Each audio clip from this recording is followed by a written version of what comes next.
Hey, everybody, welcome to another episode of Creatives Ignite. You may recognize Colin Grist. He was back on in the fall sometime. I can't remember exactly when. Brandy, I see you here straight from Canada. We got five countries: Denmark, Ireland, England, America, and Canada. Five represented here in the chat and with me and Colin. So Colin, at the end of his talk last time, he just slipped in this thing about mental health. And I was like, what? Why didn't you Bombshell. share this with me before? Because I was like, oh my gosh, I was like, oh my gosh, I wish I had known this. I would have asked you some more questions. Anyway, so I always look for, and I know today's officially February 1st, so it's really not mental health month, but it's still the week of, if he could have done it on Wednesday, it would have been the last one. So it is still the last one for mental health month. During the month of January, we focus here on the podcast on mental health and talking to entrepreneurs, designers, writers, anybody in the creative field that has dealt or is dealing. Could be an artist. We've done all kinds of people on. For many years we've done this. And so at the end of his talk, whenever it was, I can't remember, but I'll have a link in on the page. It he talked about this mental health and how it became important to him. So Carl can't do it on Wednesdays because on Wednesdays he teaches an exercise class, and it was like a dance class, right? Yeah. It is dance, it's exercise, but um you said, and I remember when we were scheduling the last time, you were like, well, I can't do it on Wednesday at that exact time. And I was like, well, okay. Like some people just have something. I actually thought at first you were just attending a dance class with your wife, or something. I was like, well, I'm not getting in the middle. But then it came out that you were teaching the class, not just attending, and that it had to do with a bigger story. And today we're going to talk about that bigger story. But just in case somebody didn't know you from before, can you give them just a little bit of a background about who you are as an entrepreneur and as a designer? Yeah, sure. Yeah. So I'm Col, everybody. Nice to meet you again. And I'm a creative director and co-founder of a creative studio in Leeds, in England, called Few and Far. And we work specifically with charities or non-profits for those in the US. And we do branding, website design, and all of that kind of stuff that you would expect from a creative agency, but we do it for good causes. I'm a self-taught designer. I've done design for 20 years now, maybe longer, 20, 25 years. And we started the agency in 2018. So we're going into our 6th year now. And things are going well. We have a team of 4, so we're quite a small agency, a boutique agency, if you like. But yeah, I also speak quite openly about mental health, mental well-being, and always have done. And now that's part and parcel of our actual offering as an agency. So our niche, if you like, our ideal client is actually mental health charities, or mental well-being support charities, because we have that like lived experience. So not only can we bring our creative flair to projects, but also a bit of actual experience as well. And just in case anybody knows, I will share this again. And if you're watching on YouTube or if you're getting it wherever you get your podcast, there is a link right at the top of this, but I'm going to put it in the chat for the people who are here. You had a big thing today with Few and Far. Tell them what that was, because I just put the link in the chat. Yeah, so we launched our new website today. So we've been working on this for a long time. How long? 2 years. So yeah, it's taken a while. And for any creative on the call knows, doing your own website, your own brand is the most impossible thing. It's always the thing that you do last as well. It's always at the on the back burner. So yeah, we finally launched that, and the whole point of the new site is because we speak specifically with charities, and the work that we do in that space, that is a home for them to be part of and get resources and see our case studies and all of that kind of stuff. So we launched that today. And it's interesting because, Diane, even though you're saying your mental health kind of month is almost coming to a close, in the UK, it's actually Time to Talk Day, which is a national day of highlighting mental health and that it's safe and that it's okay to speak on mental health. So not only did our website go live, but an article, an interview I did with a charity in the mental health space went live today on their website as well. So a lot going on today. Plus a podcast. With that, did you share that link with me? No, I didn't, because it only went live today. Well, you'll have to get it, and when I'm rambling on about something, you can get it. Yeah. And okay, yeah. So for me, mental health is really important, because I think, and now, because sometimes after the new year, we have a lot of goals, and then maybe it's just all the stuff with our families and just the pressure of the holidays, and then it's the new year and we put a lot of pressures on ourselves, especially for people who are running their own business, and you have these goals and you want to get them done. And so that's why January is the time that I've set aside for this. I actually feel like we need to do it all the time. Well, in America, mental health month is May, which I think is silly. Wow. I think it's spring and pretty and everybody's happy. Like, I don't understand. Like, I don't know. But so that's good to know that Let's Talk Day. Is that what you Time to Talk. Time to talk. Yes. Okay. Yes. Love it. Okay. So and Maya's here. So now we got another country, Norway, in the house. She said there were lots of hurricanes. So I'm glad you're safe, and I'm glad the power's on, Maya. Okay. So why I've told, and I've had history of depression and anxiety and lots of other things that have impacted me, as well as just having ADHD and other things that have always made me different. How has mental health, how did it come? Kind of tell the beginning of your story, I guess. Were as a kid or in high school, did you ever struggle with depression or anxiety or anything like that? Yes. So growing up, no, I didn't. Not that I'm aware of, anyway. It actually was something I started with as a designer in a creative job. I was working as a designer at an agency, and I'd worked there a few years, and it was really good. I really enjoyed it.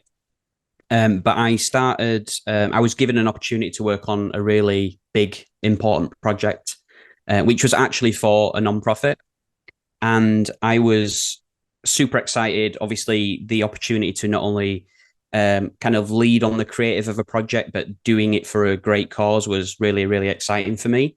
But after working on the project for a little while, I started feeling really anxious about it and feeling that I maybe couldn't deliver on the promise. And I started feeling a bit of imposter syndrome, and I started then having creative block. So I went through all of those questions that we've all had in the past about, like, can I do this? Am I good at what I'm doing? And really starting to question my abilities as a creative person. And that was what was going on in the daytime. And then at home, when I was with my partner, I started feeling physically unwell and starting to feel very lethargic, almost in pain and aching and things like that. And then one night I woke up in the middle of the night and I felt like I was having a heart attack. Basically, I woke up, I couldn't breathe, my chest was pounding, and I was just in a bad way, basically. And my partner, she calmed me down. She got me to actually slow down my breathing, and just, I woke up in this kind of shock and this panic. And so we quickly booked in with the doctors, and I was adamant I've got, physically something wrong with me. That was not a good episode. And when I went to see the doctor, he said, after some checks, obviously, he said, there's actually nothing physically wrong with you. I think it might be you are struggling with your mental health, and your body is actually telling you to seek help, it's really good that you're here.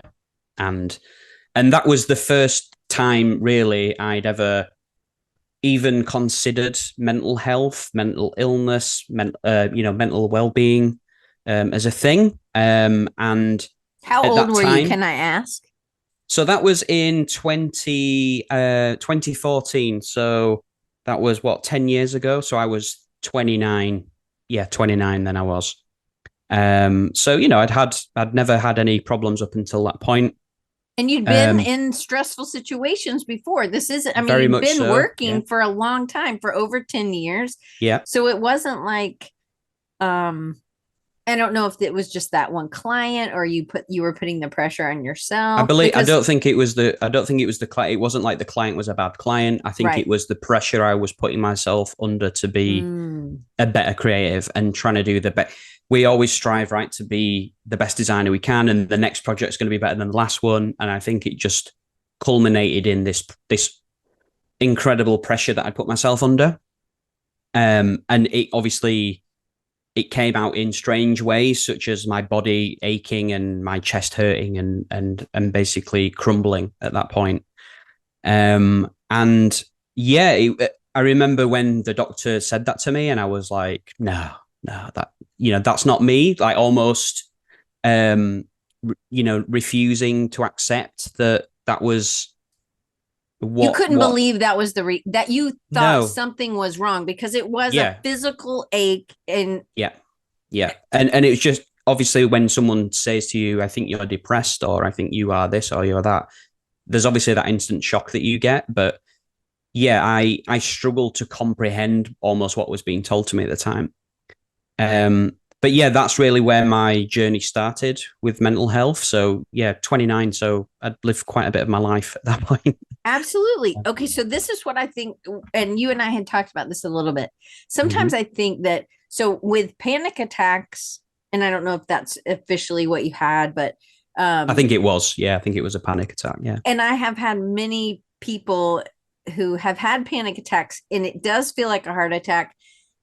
Yeah. Um, and it tends to, or the people that I know that have had this, that it has shocked them. It is men. And I think that sometimes mental health can be, that's why I love that we're ending it with you on this, is it can be very hard to accept, because you're taught that you have to keep it together. I mean, we're all kind of taught, no matter if we're men or women, but we have to keep it together. And then I think, a stereotype of the British is that, the stiff upper lip, they keep on going. They're Definitely. not, um, they're able to buck up a little bit more than other people, or Yeah. Yeah. so taking that as somebody who you're not super young and you have an idea of what mental health or mental illness is, and you're like, that's not me. Was it at first like a super defensive, like I remember when I was diagnosed with acid reflux, I was like, buddy, I don't have acid reflux, Yeah. You've because, got it and wrong. who cares? I'm like, it's not in my throat. That's all I had ever been explained. People are like, oh man, I've got this acid, oh it hurt. I'm like, I don't have that. I have Mm-hmm. never experienced that ever in Mm-hmm. my whole life. So when the guy was like, oh, I think you have acid reflux, I was like, you don't know what Yeah. you're talking about.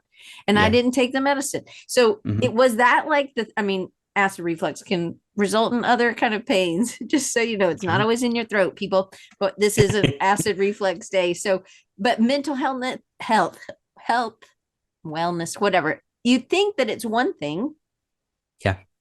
and you thought this was so real. Did you think that to the doctor? Yeah. Yeah. It was such a physical reaction that when you think of mental, you don't think of any physical aspects to that. And for it to come out in a physical form, I was of the impression, no, it ain't no way that was just me struggling with being a designer, for example. And it actually was. It actually was that. And I was asked basically, it would be really good if you could speak to someone, or you can go on antidepressants. What would you like to do? And I was given the options there, and I thought, I've never been. I don't know why, but I've never been big on taking um, tablets and pills anyway for anything. I just seem to, I'd rather struggle through. So I just said, well, I would rather speak to someone. And when I did, I think I only had, I had quite a few sessions lined up, but I think within two, it was like eye opening. It was the pressures that I put myself under. It was things that had happened in my life that I'd never addressed, maybe. And they call it a snowball effect, where it can be a very small thing and it builds up and builds up because you never addressed it at the time. And it can come out in many, many different ways. And if you think of that building up with alongside other things like stresses at work or pressures you're putting yourself under or things going on at home, this all just bundles up into basically this explosion. And my body was telling me, you need to take a break. You need to sort yourself out. Yeah, I hate them snowballs as well. And yeah, it was incredibly eye-opening, obviously, at the time to be told that I think you're depressed. But it's also probably one of the most important things I ever did, going to the doctor and being told that, because it's fundamentally changed who I am as a person, and for the better, really, because even though I do suffer with depression and anxiety, I think that I know that now. And there are many people who never get to that part. They just struggle and don't speak up or don't know to speak up as well. And I think me understanding and knowing who I am has made me a better person, basically, because it allows me to do things like this and talk openly about my experiences, and with the hope that if that helps a single person, it was worth doing. It was well worth doing. So yeah, I fundamentally believe that it really was a good thing to Well, go and to. and it's also changed the trajectory of where even what your business does. I mean, Yeah. you worked for nonprofits or charities, which is the same thing.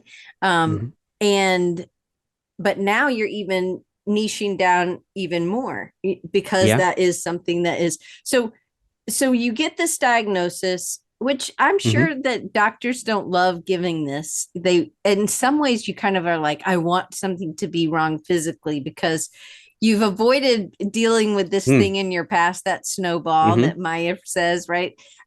You've avoided it in the past, and now you have to go down and you have to deal with it. It, in a way, would people say, oh, well, you just need to do blank, or you need to get more sleep, Mhm. or get this pillow, or whatever it is, Yeah. you know, like Yeah. it's an easier thing than having to do some of An this hard answer. work. Right. Yeah. Because Yeah. it is hard work. It's not easy. It's not, and it sometimes it's not as accepted. So when you get this diagnosis, I didn't have this as the question. So remember, our safe word is always rooster. Okay. I remember that. Yeah. Okay. So if you get this, did you tell your family? Because sometimes family can, I know that now I can say this. I guess my mom always said when I was diagnosed with depression, she's like, "You're not depressed." I'm like, Mm. "Oh, Mm. you just wanted some people to believe you, and some of those people can be your partner or your close family Yeah. members." How Yeah. did your family react? Well, my wife was actually with me when I went to the doctors. She actually went with me, so she was there when the doctor gave me the same news, and I think she knew that. I think she actually knew, but um, so yeah, she was always super supportive. So I obviously didn't have to tell her. My family, I guess they took it well. Certainly, they've always been super supportive of me and everything that I've ever done in my career. But I think when I told them, it was just like, oh, right. And what do you do? And I think that comes from it. That actually does probably come from that classic stiff upper lip British culture of, obviously, they're older, they're in their late 60s now, and that, obviously, when they were my age at that time, that was just not something that ever gets discussed. Mental health meant mental illness, that you were it was definitely not something they were used to speaking about. So I remember just a little bit of kind of uncertainty, I guess, from them, and in what their reaction was. But they've always been super supportive, and I think I think with how the stigma has changed a little bit over the last maybe 10 plus years with mental health, that they're a lot more aware of it and maybe have even thought to themselves they've actually gone through some of those experiences themselves. And I think that's really important, that by having the discussion and making it more open to everybody, people can reflect and go, you know what, maybe I had that at some point, or I went through that and I never maybe knew what it was as well. So yeah, really supportive overall. Definitely. That's good. That's interesting that your wife thought that this Yeah. probably was it, but it's better coming from a professional than coming from her, because Yeah, I was never going to listen to her only. I needed the professional. I need the professional to tell me. well, Otherwise, and yeah, also you needed to know the doctor to tell you that yeah, um that something wasn't physically wrong, yeah, yeah, and she yeah. couldn't That have was told you almost like that. the best news ever. Like that you're not having a heart attack. Like that's Right. obviously incredible news to hear. But to be told you're probably suffering with something that is probably now going to affect you forever, really, and certainly does with me, is kind of hard to take as well. So, um, but yes, it obviously um it was a bit of a double-edged sword, I guess, at the time. Well, and Adam says over in the chat, he says when he went down with stress and depression in 2016, his wife took him to the doctor and she spoke on his behalf. She knew Yeah, that. Adam, I would say that was definitely how I was feeling. Like I don't think I would have even rung the doctor. Mm, Men are very stubborn. Um, and as you said earlier, Diane, when you go to the doctors, you want that, like, you need to tell me exactly what is wrong. I don't want to leave here until I'm being diagnosed, or you tell me I was having a heart attack, or whatever. Um, but my wife Fern was super supportive, and I probably almost forgot that, Adam, in a way, because it's so long ago now. But I definitely feel like she will have certainly mentioned things on my behalf, or things I not fully addressed at the time, or brushed over certain things. So having someone who can go with you and kind of back mm, you up if you're almost afraid to say certain things, is really important. And especially as men, I think men struggle even more so to kind of open up and speak on that. yeah. And that's only through years and years of me talking about my mental health that I'm comfortable enough to do that now. But I certainly wasn't when I was diagnosed. I But struggled we with that at the time. we need people just like you to be able, who are men that are respected, you're creative, um, you're running a business, and Mm-hmm. that that we look up to, that it's okay that you have this as well, and everything isn't super tidy for everybody, but you're Yeah. still moving forward, and this is one of the biggest parts, and now you have some coping mechanisms. So let's take it back to 2014 when this happened. Mm-hmm. This is one of the things that when I read this on the perspectives, or pressures and perspectives website, which I'll share with y'all in a minute. Um, you said you went in the next day and you took 2 weeks off. Yes. I Correct. mean, I was blown away. I I I honestly was like, oh my gosh, I would have never, if I had cancer, maybe, Mm-hmm. like, or if I had, but this really impacted me. And I loved that you took it this seriously, because Mm-hmm. then he writes later, he's like, after 2 weeks, I mean, obviously this is a lifelong thing. It's not like, oh, I was healed in 2 months, 2 weeks, right? Mm-hmm. But you felt like yourself again. You really deep dove into what you needed to do for your mental health, instead Yeah. of just chipping away week by week or something. So can you Yeah. tell me about how you made that decision? Yeah. And because is this typical over there, or is this like, Well, I actually was given a doctor's note. So I don't know how it works in the US, but we were given, when I was diagnosed, I was given obviously the options of antidepressants or counseling, and I chose counseling.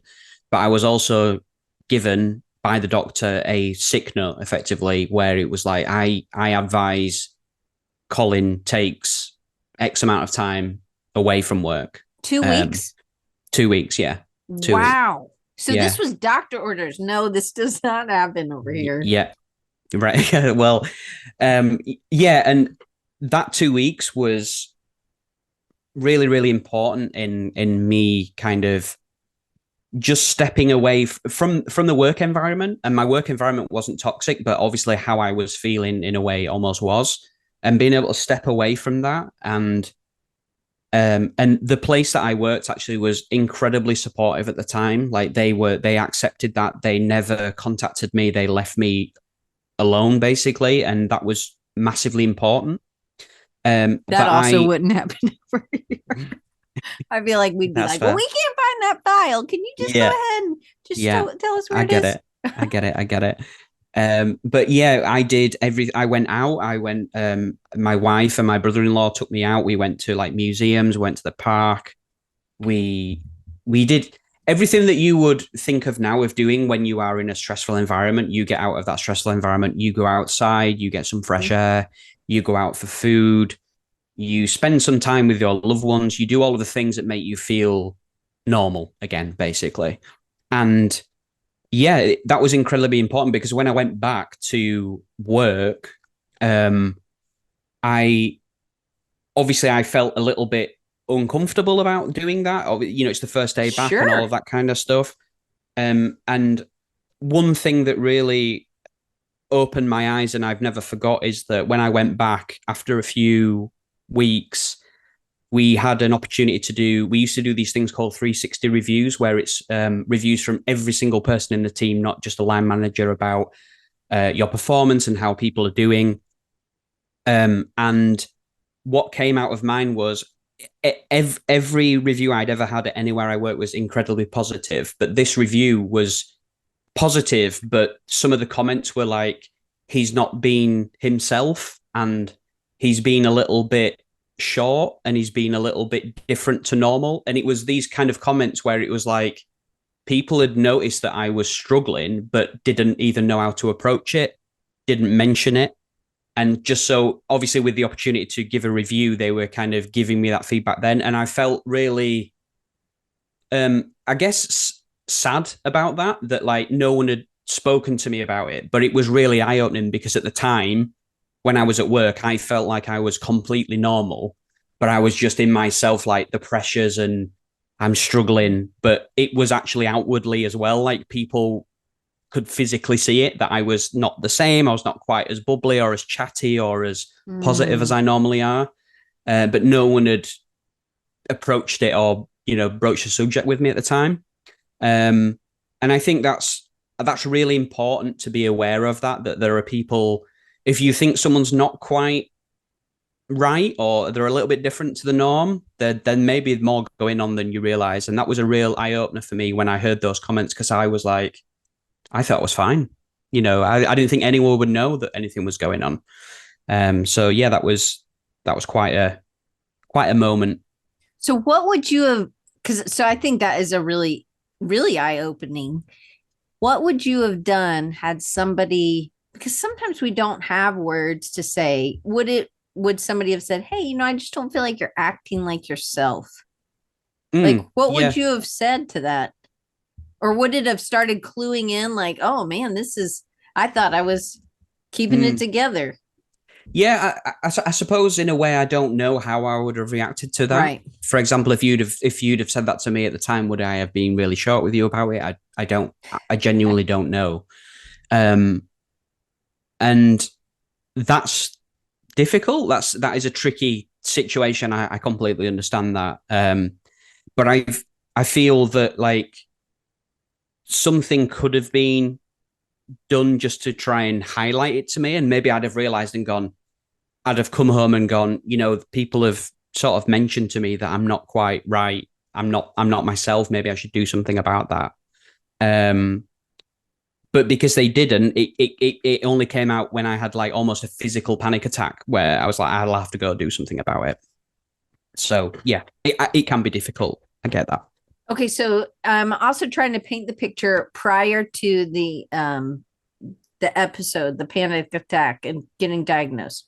Yeah. Were you exercising regularly? Did you have, what was your work? Did you go in at 8 and you leave at 5? Like, were you Yeah. doing stuff at home? Like, what was?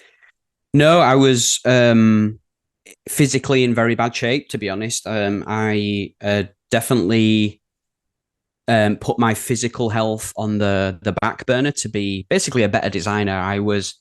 I'm a self-taught designer and developer, so I'd had a career where I used to do both, but years ago in this industry, people started getting pigeonholed as like, we want you to be a developer or we want you to be a Mm, designer, and you're only one or the other. Nowadays, everyone's super hybrid, and if you don't do everything, we're not going to give you a job. So it's gone full circle. But I'd done really well as a developer, and I'd gone quite high up the ladder. I used to lead an actual team of developers, but I felt unfulfilled in that job, and I decided to change and go, I actually want to be a designer now. So I got a job where this panic attack happened, where they gave me the opportunity to come in as a developer, but be given creative opportunities.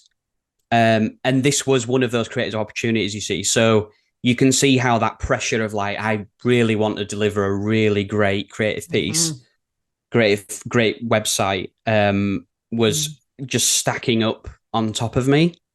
Um, and it just made it completely overwhelming, I think. Um, what was your question, Diane? Sorry on Oh that. Lord, I don't know. I said, were you exercising? I was asking Oh like, yeah, yeah, what yeah, yeah. were So was it like a yeah, normal place that they wanted you to come in at 8 and leave at 5, or were they like asked you to stay till 3 in the morning? no, no. So again, they were good with that. So yeah, I would be in. I mean, I would travel from 8 and probably finish at 5, but be home by 6. So Hmm. long days, but not insane. Hmm. But I think I was so honed in on I want this to work that my physically I was out of shape. I used to eat terribly. I still do eat terribly, to be perfectly honest. Um, I do try. But yeah, I was definitely not. I never really went out. I didn't really do much at the weekends. I didn't go for walks. We didn't have any pets then, so I didn't ever, go out with the dog or anything. Um, and so it was almost like the only thing I did was design effectively and work. Um, and the physical activity stuff came kind of a little bit later for me. Like, what year did you start? Because that sometimes can be, um, when you're changing things up and and fighting depression, moving, getting outside, more sunlight, but also just moving is one of the things that has been an effective, and anxiety. It starts taking the cortisol down. And I Yeah, mean, I was reading something this week. I was like, oh, I gotta get, something else to teach me to go outside because it's pushing the cortisol, the stress hormone down. yeah. What, like, so if you weren't exercising before, when then in this healing or continue health Hmm. status, when did you start exercising and doing this particular type of exercise? I think it was probably about 2 years later. So I remember two years after my panic attack and diagnosis, I went to a it was like an IT event, so like a tech event, if you like. But someone on stage actually spoke about mental health in the workplace. And I think that was probably the first time I'd ever heard anyone speak publicly on the matter. And that day, I went back to the office, and I worked somewhere different at this point. I'd moved on from the previous job, and I worked somewhere else. And now you are Uh, full-time designer, right? and now I was actually a senior designer at that point, one of only two in a 300 plus agency, so a big place. And obviously, like anyone who's ever worked in an agency knows, you always get harassed to be like, can you write a blog post on the website or all that kind of stuff? Right. And so they'd asked me to write about the event and how great the event was. And I actually wrote about my mental health. I wrote a long article about that. I'd been at this event and that someone spoke, and that it had inspired me to tell my own story. And I wrote this article, and the agency said that's not really right for us, which is quite interesting. So I put it on my own personal blog, and the amount of feedback and positive reception I received off the back of that from people I worked with both at the time and previously was incredible. And it was again one of those times where I felt like it was the first time I'd heard about friends I'd known for Mm. years, past colleagues, current colleagues who had said, "Can't believe you've mentioned that. That's so interesting. Like I've gone through that, or like I never knew you'd gone through that, or whatever it was." And that was a really, really uh, important moment for me, and Mm. feeling more positive about like I can talk positively about this experience and it can help other people.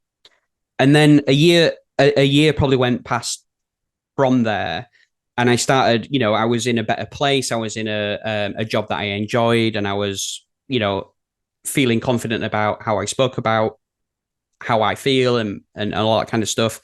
And I started going to physical exercise classes with my wife. My wife actually started going first. She wanted to get fit herself and met a personal trainer. And then I started going with her to the personal trainer. So we did like couples personal training, which was really fun. And the personal trainer actually invited my wife Fern to a dance class. And I was like, oh no, I'm not interested in any of that stuff. And but the personal trainer, to her credit, said, I want you to come with her for moral support. And as a husband, you're a bit stuck. Then you're a bit kind of like, well, I can't not go. So I went along extremely reluctantly, and I absolutely loved it. I did the class, and it's called Clubbercise for anyone who knows it. It's basically you dance in the dark with neon lights on and disco balls, and you have glow sticks, and you just fling your arms around and look like an idiot. And it's really, really good fun. And I just absolutely adored it. And me and my wife started going to that very, very regularly. We used to go like 3 times a week for about 2 years, and we got in very, very good shape. I lost loads and loads of weight, and I was feeling really good. And it got to a point where I was enjoying it so much that I was like, I'd like to do this myself, and I'd like to help more people who were in that place I was in, where they felt uncomfortable exercising. They didn't really Mm. want to go into a gym, which can be quite a hostile Oh, environment, lots of yes. bravado and all that kind of stuff. And that was really Well, not me just either. intimidating, Yeah, right? it's Especially, intense. yeah, Yeah, yeah. it can be intense. And I thought if I could help anyone in a group setting like I feel like it's helped me, I'd love to do that. So I decided in 2018, which was about the time I was starting Few and Far as well. I must have been having a bit of a crossroads moment here where I was like, going to start a company, but also going to do something completely different. I went and trained to be a gym instructor, which was like a 6 month intensive course, both written exams and physical exams and all that kind of stuff.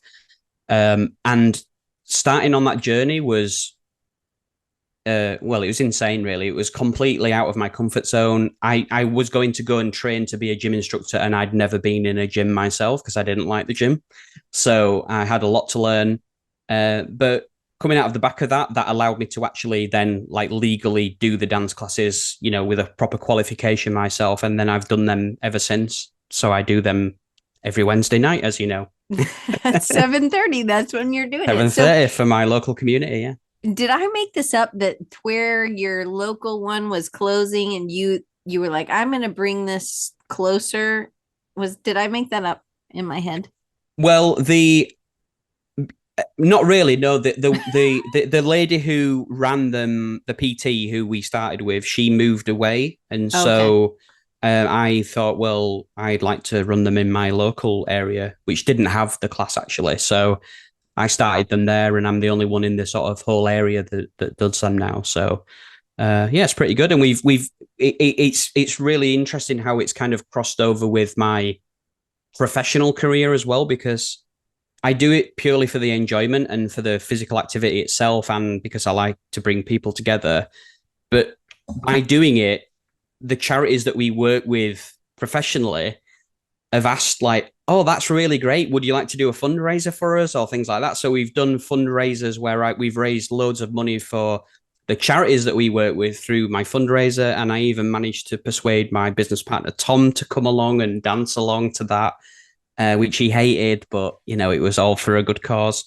So yeah, it's quite an interesting journey and how I've kind of almost gone full circle with that. So I'm going back a little bit. So Yeah. so I think it's great. I'm glad that you have this that you're doing on Wednesdays and that It's you're good so fun. committed. Yeah. And that you are always thinking, you're such a good empath where you're always thinking about this was really hard for me. I bet there's some other people that it would be really hard for. I want to be, hey, you could be here just like me. Like if I can do it, you can do it. Right. Mm-hmm. I love that part of how you are. How hard was it to find a counselor, and how did you said you went a couple times? Was this something that you continued? Did you just do some of this deep work on your Yeah. own, or what was that like? So counseling is something I have gone back to over the years. Mental health, unfortunately, doesn't just come and end Right. and go.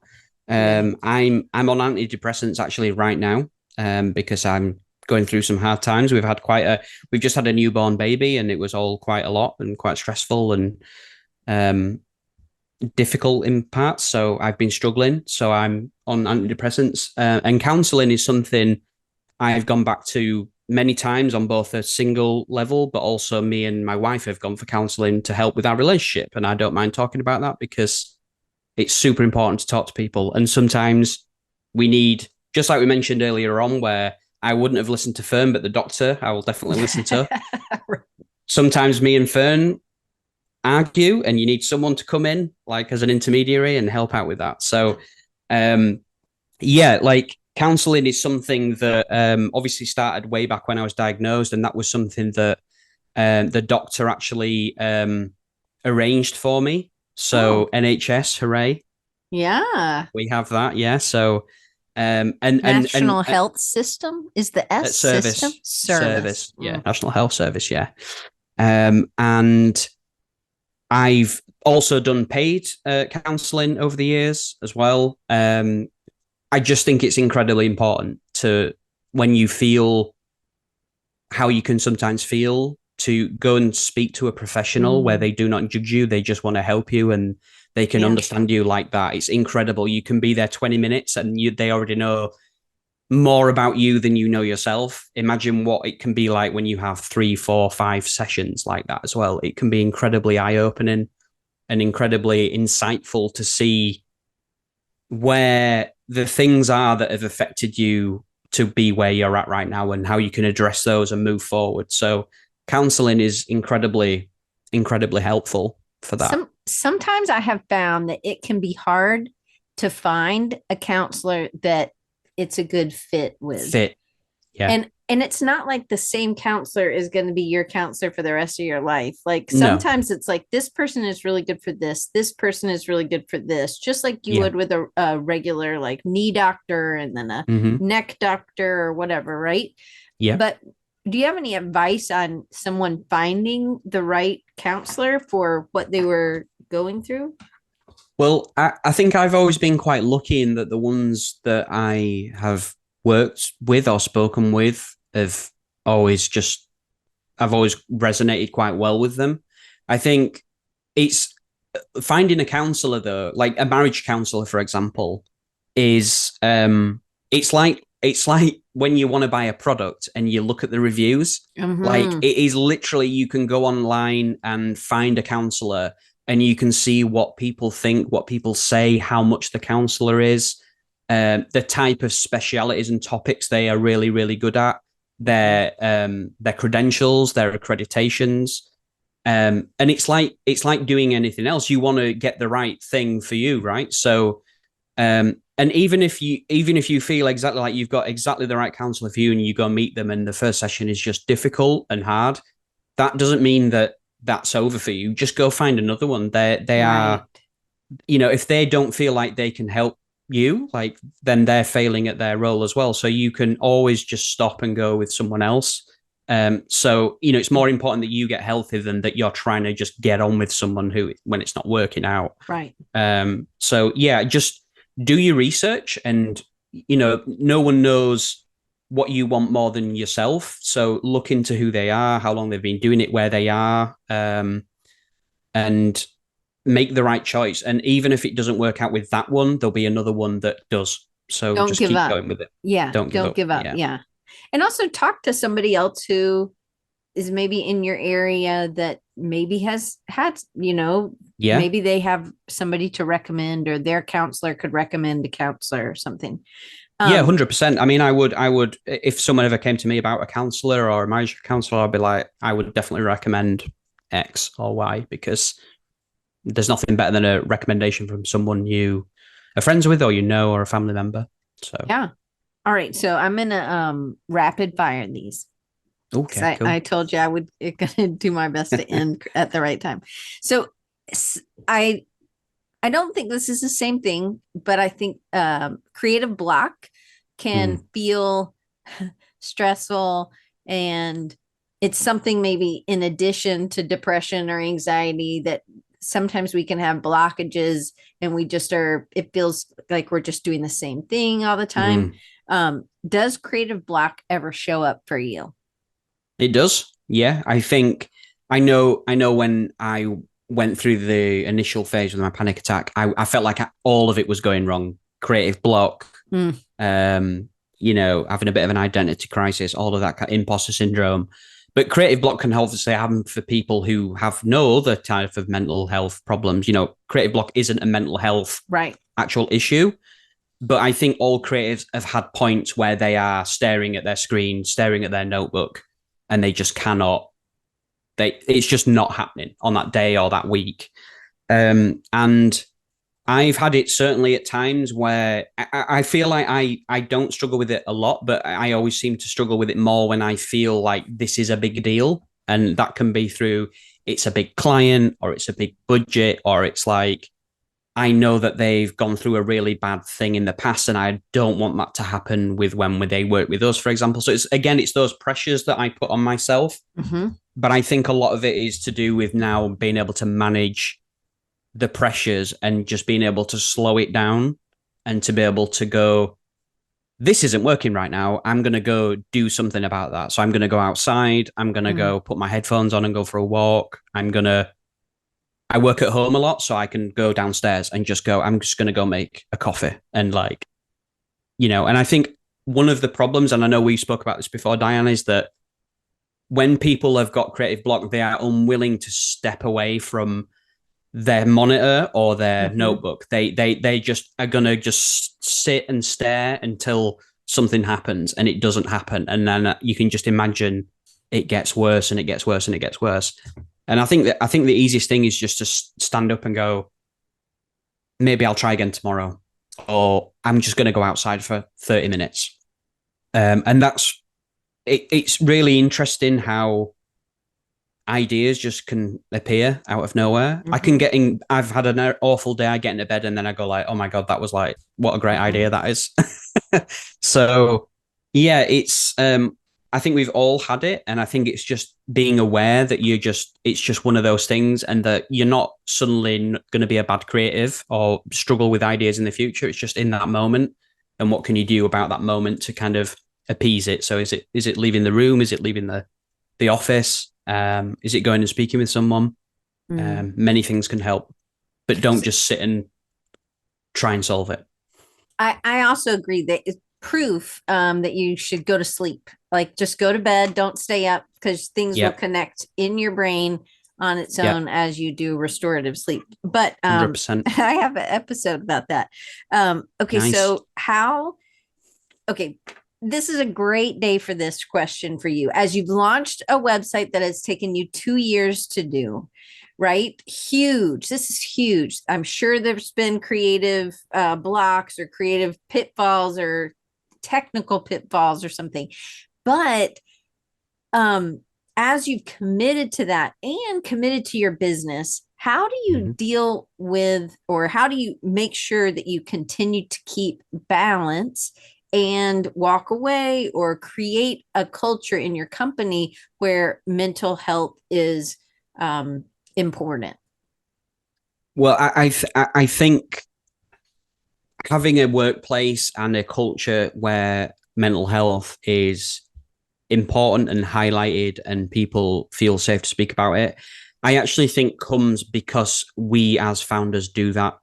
So I know that not all businesses are in that position, but I think, culture is it comes from the top down. So the fact that I, as a founder of a agency that has a team, speaks openly about my own mental health, I would like to think that the people in my team feel comfortable that they can do the same, and that I will always champion that and ensure that the space we work in is safe for people to do that. So that's definitely how I like to think of it. And that, by doing things like this, I'd like to think I'm never putting any barriers in front of anyone who works with it to do the same, and allow them to do that. What was your other question? The last question is any Yes. advice for someone who has recently been diagnosed with anxiety or depression? Any advice? Any advice?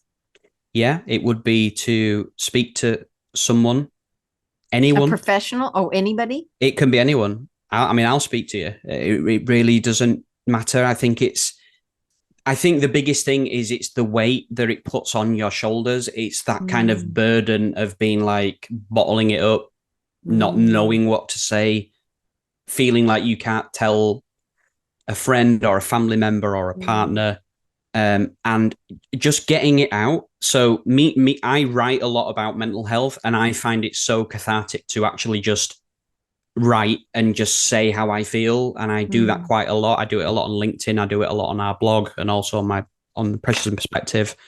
And it's, even if you don't feel comfortable talking about it, writing about it, or doing it in another way, like on a podcast, or I don't know, whatever you want to do, but just getting it off your chest Mhm. is probably the most important thing, because as I mentioned earlier, people didn't even know there was something wrong with me until it came out. And I think it's just so important to let people around you know what's going on.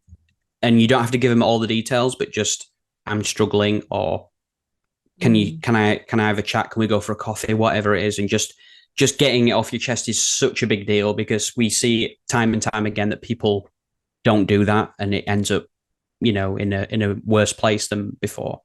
Because it's shedding light. When you share, it sheds light on it, and it actually isn't probably as bad as what you think. But when we Yeah. keep it in, it does, it can be really, our imaginations, especially as creatives, our imaginations are really powerful, and we think Yeah. And it's run away with it. Yeah. yes, and Yeah. that's, I think, important. So tell them real quick, pressures and perspectives.com. What Yep. is the purpose of this site and how did it start? So it started in 2016 when I obviously mentioned earlier that I wrote a blog post, and the sort of feedback on that was, I've gone through that, I have gone through that, and it actually caused a little bit of a ripple effect where it brought myself and a few other colleagues who I was working with at the time, other creatives, together to go, we'd really like to highlight mental health as Mm, creatives, and try and break the stigma in the creative industry, because the creative industry in the grand scheme of things is quite a new industry, right? Like it's not like the industrial industry, for example, where it's been around for hundreds of years. Digital design is pretty modern, and a lot of the things in office environments are not really, at the time, were not really catered for looking after people's mental health. It was all just about deadlines and pitches and mhm, the stresses and strains of doing cool design. And so we decided to create a platform, and a physical magazine where creatives were allowed to express themselves and tell their own personal stories of mental health and their experiences and how they cope with that as a designer, as a photographer, as chefs, as anything in the creative industry. And so that's how it kind of formed. And the website's been around for a number of years now, and I think with me running few and far and everything else, it's taken a little bit of a a bit of a sort. It's on the being on the back burner a little bit, but I'd really like to do something with it, like do more with it, because I think it's really important. And I think that the creatives who've been on the platform or been in the magazine have found it really, really good. It's that opportunity to speak outwardly and openly about how you felt. And a lot of people have found that really good for them and good for their health. So yeah, I'm wanting to bring it back. But as I mentioned to you, Diane, I've been looking for some thoughts from the chat and from anyone who watches this, and like how they'd like to see that how they'd like to see that kind of come to fruition. Really, is it just updating the website? Is it doing something completely different? Open to any and all ideas. But I think speaking on mental health as creatives, as we found today, is like super important. And I know you and me, Diane, would like to continue that kind of conversation with many more creatives if we could. Yeah, I think giving them a voice. I think part of what God put me on this earth to do was make a stage for people to shine. Mm, And you can take a sip of your tea. thank you. Um, you have word and you took put it down. But I think that I think sometimes it's just that people people need to see that they're not alone. So when you say that is like a really that like hits me in a place where I feel called to help people not feel alone too, because I Mm, also have felt alone, and I have had where there was a lot of stress that maybe I didn't need to just hold on my own. So mm, it's the getting it off my chest, or just sharing. And you know, we don't all have to have everything figured out, and we don't have to share everything on social media. But yeah. you know, if there's a platform where you can share your story and it helps you, but it Mhm, also helps other people just not feel so alone, I think that that's really powerful. I appreciate it when people put something in the chat, even mhm, if they put something in the chat that's it just to me, or mhm. you know, to um uh yes, Adam says I think we have a voice, but think that maybe we need an ear. And absolutely, Nice. it's sometimes, Adam, so that's one reason I do this live, is because if I was doing it and nobody was here, so I appreciate everybody's here live. It's is how I always think. I just think y'all are here, and I forget that other people are listening. I don't forget about you, other people, but I just when you come live, it's really real to me, and it helps keep me going. And I think having that ear and that somebody did hear, but I also think that you say things and you don't know how far that ripple reaches. So I think it's Yeah. funny that the 300 people company was like, oh, call. Mm, I like that what you wrote, but we need something else, you know? And yeah. then instead of letting it die, you were like, no, this is important. And you put it somewhere else, which I think is whatever that was, 2016, or I don't Hmm. know when Yeah. that first, Yeah. but that 2016. is a to me, that's courage. One, you might not have felt comfortable telling those people anyway, but you were courageous in writing it. You're like, Hmm. hey, you know what, I really got a lot out of the mental health guy. They were Hmm. probably like, oh, we're just going to do this to, you Yeah. know, cross a note off of our, you know, we had something about mental health, we don't have to do Hmm. it again, you know, for a year, we're good for a year or whatever. But that was the thing that hit. And instead of saying, hey, we want you to write about this exact thing, they said write about whatever. You wrote something that still was in the realm, but Hmm. and I just think that, but instead of letting it die, I think that's really important that you were like, nope, this is super important, I want to share this. Yeah. And you didn't let it go. I didn't know. No. Thank you. I'll take that. So maybe I do keep doing hitting the wrong thing. So few hyphen far. I've got to change it in my thing. Okay, Oh, thank you. they both work, to be fair. It's Okay. fewandfar.co.uk, and I think it redirects. So, Okay. Okay. I'm going to paste it in though, because that was in host and playlist. I'm so sorry. Thank you. Thank you. Thank you. Um, all right. And then I'm going to share one other thing. So last year I took this class, and it was hmm. before my mom died. And um I was doing this thing, and I was doing these illustrations, and uh I hadn't really done any new illustrations, but I ended up, as I was doing this class, this was super healing for me, or something really helpful. This Yeah. lady, her name's Bonnie Christine. So she has this free class. And if Oh, you nice. think, oh, okay, cool, it's 1 week or 2 weeks or something, and she takes you through a little bit about licensing. So there's free class. I shared the link. That is a thing that'll link back to me at some point. But this is a free class. If you're looking, that'll be right below Call's Nice. links as well. But it's fun. And Call, do you want to see the goose I made yesterday? I've seen the goose, but I'll see it again. Nice. So It's really good. I don't know if because I have stuff over my head, but you can sort of see. But he's running, but he's all different little pieces of paper. And I made the paper.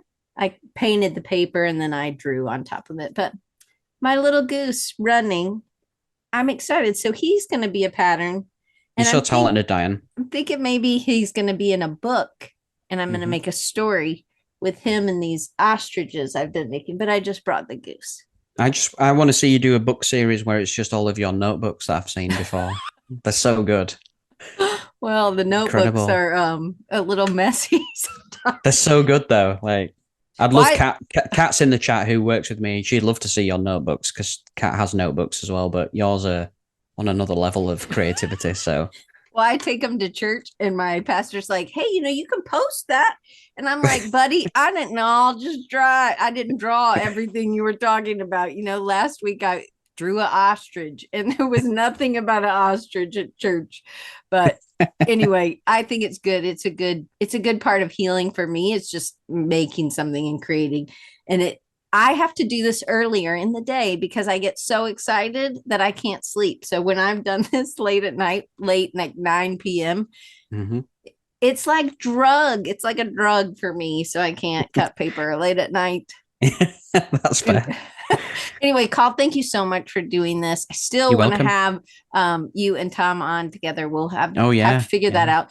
But just so Yeah. everybody knows, so in America, this is Black History Month. I think it's also Women's Month or something, but we focus on Black history here, or in America. But I'm focusing on inspiration. So in the month of February, it is going to be people are going to bring their who has inspired them, and then they're going to show how it's executed, how it's come out in their work. And it's a great way to love on some designers who were before, or some creatives who were before. And that's what I call February, is love on designers. And we do giveaways. Me and the mouse in my pocket, me and my friend, I don't know what his name is yet, but he'll have a name. We're doing giveaways and they're art giveaways. So if you don't like art materials, maybe don't enter the giveaway. Yeah. But Carl, thank you so much. Thank you for sharing your story. Thank you for being courageous. And I'm just glad you're my friend. And I can't. Oh, and the only reason I said about University of Alabama is because University of Alabama is like way up here, and South Alabama is like much smaller. Yeah. I didn't want anybody to think I was big for my britches, Big shot. Yeah. That's fine. Yeah, I amended that quite quickly. So thank you for that. Oh, yeah, for sure. Anyway, I will see y'all next week. And Carl, thank you so much.